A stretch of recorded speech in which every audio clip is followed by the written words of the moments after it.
Indiana with a big win today over the Michigan Wolverines, 1-0. I'm Austin Render. Welcome into the Quest for 9 report. Indiana stays atop the Big Ten table and keeps the momentum going with a 67th minute goal from Spencer Glass to break the tie and ultimately give Indiana a 1-goal win over a feisty Wolverine team.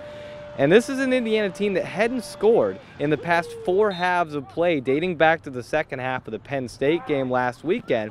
And Todd Yeagley challenged the team at halftime. He said, guys, we got to create more opportunities, and that's exactly what Spencer Glass did in the second half of today's game. To me, the disappointment was just how we just weren't aggressive enough. And in our, we could have been around the edge more. I mean, we're one of the top teams in the country creating corners, and that tells you you're aggressive. I thought we were a little passive.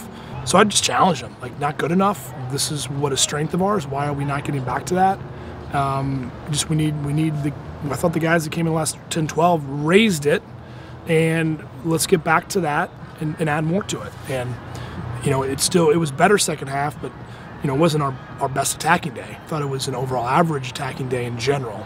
In today's player spotlight, we take a look at Spencer Glass, and yes, I know he was the goal scorer, easy decision today, but it was a big goal for Spencer Glass. And Todd Yeagley has talked about how he's kind of changed his game a little bit. He's grown up since Big Ten play began. He's created a few more opportunities for himself and his teammates, and he's become more of a vocal leader as one of the veterans on this team. And Jack Mayer even put him in the same company as Mac Herman Trophy Award winner Andrew Gutman.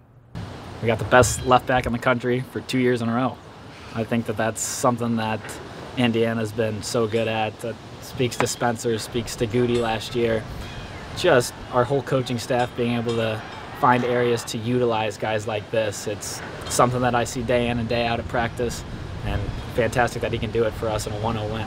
I think the start of the year, I think he was putting a little bit too much pressure on himself to get the points that Andrew was producing for us, and that's just an unfair example. We just said, Spence, like, you're defending, and we have some guys now wide that, also are a little bit more dynamic 1v1, don't have to get forward as much.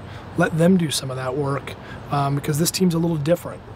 Next up for the Indiana Hoosiers is a matchup with the defending national champions, the Maryland Terrapins, out in Maryland next Friday. Indiana looking to keep the momentum going and stay atop the Big Ten standings against the defending national champions. That's it for the Quest for 9 report. I'm Austin Render. The Hoosier Network will be on the grounds next week at Maryland. We'll see you then.